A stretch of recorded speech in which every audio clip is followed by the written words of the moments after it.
আসসালামু আলাইকুম ওয়া রাহমাতুল্লাহ। প্রিয় বন্ধুরা, আশা করছি আপনারা সকলেই ভালো আছেন।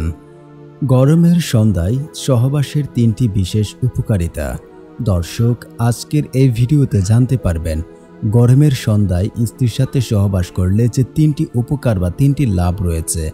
স্বামী স্ত্রী সহবাস একটি গুরুত্বপূর্ণ এবং বংশবৃদ্ধির ক্ষেত্রে এটি খুবই গুরুত্বপূর্ণ এবং খুব ইম্পর্টেন্ট একটি কাজ হচ্ছে স্বামী স্ত্রী ইন্টারকোর্স করা।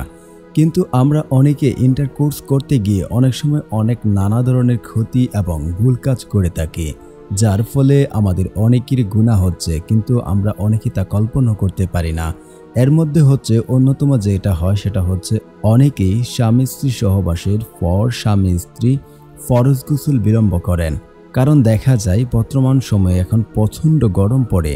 এক্ষেত্রে দেখা যায় যে স্বামী স্ত্রী অধিকাংশ ক্ষেত্রে অনেকে রাতে করতে চান, আবার অনেকে দুপুরের দিকে করতে চান। এতে করে দেখা যায় দুপুরের ফলে গোসল করার পর তার সারা গায়ে ঘাম বেয়ে পড়ে, কারণ তখন রোদের আবহাওয়াটা খুবই বেড়ে থাকে। এমত অবস্থায় স্বামী স্ত্রী ইন্টারকোর্স করলে গোসল করার পর তার প্রচণ্ড গরমে এবং তার শরীর থেকে ঘাম পড়তে থাকে। এতে করে সে আবার অনেকে কি করে সেটাকে আবার ধীরিতে বা বিলম্ব করে গোসল করতে চায়। এতে কিন্তু অনেক ধরনের পাপ হয়। এবং অনেকে আছেন আবার কি করেন, অনেকে দেখা যায় রাতে ইন্টারকোর্স করেছে কিন্তু সে সকালের জন্য অপেক্ষা করে, এমনকি তার ফজর এবং ফরজ নামাজ বিলম্ব হয়। এতে করে তাদের পাপ হয়ে যায়। তাই সন্ধ্যা দিকে একটি গুরুত্বপূর্ণ এবং ইম্পর্টেন্ট টাইম হচ্ছে গরমের সন্ধ্যায়।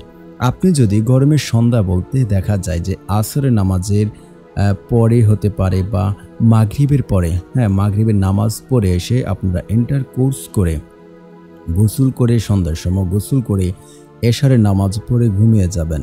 অনেক অনেক উপকার এবং আরাম রয়েছে। তার মধ্যে হচ্ছে আপনার ১ নম্বর যে উপকার হয় সেটা হচ্ছে আপনাকে তার জন্য গুনাহের কাজে লিপ্ত হতে হলো না, যে আপনি ফরজ নামাজ বা ত্যাগ করার কারণে বা ফরজ নামাজের আগ পর্যন্ত আপনাকে নাপাক শরীর নিয়ে থাকতে হবে, এখানে সেই গুনাহ আপনার হচ্ছে না। দ্বিতীয়ত, রাতে আপনি আরামে গরমে যেহেতু পড়ে কারেন্টে অনেক সমস্যা করে, এক্ষেত্রে আপনার কারেন্টের যে সমস্যা করে আপনি যদি সারাদিন সকালে ভোরে গোসল করেন এবং সারাদিন এই আনাগোসলই থাকেন বা গোসল না করেন আর, তাহলে কিন্তু আপনার রাতে ঘুমাতে একটা কষ্টসাধ্য হয়ে যায়। এতে করে সন্ধ্যায় গোসল করার ফলে আপনার শরীরে এনার্জেটিক ভালো থাকে এবং আপনার রাতে ঘুমাতেও খুবই আরামদায়ক হয়ে থাকে। আশা করছি আপনারা এই বিষয়গুলো ক্লিয়ার বুঝতে পেরেছেন। তাই আপনারা সন্ধ্যার দিকে সহবাস করতে ট্রাই করবেন স্বামী স্ত্রী। ধন্যবাদ এতক্ষণ ধরে আমাদের সাথে আলোচনাটি শোনার জন্য।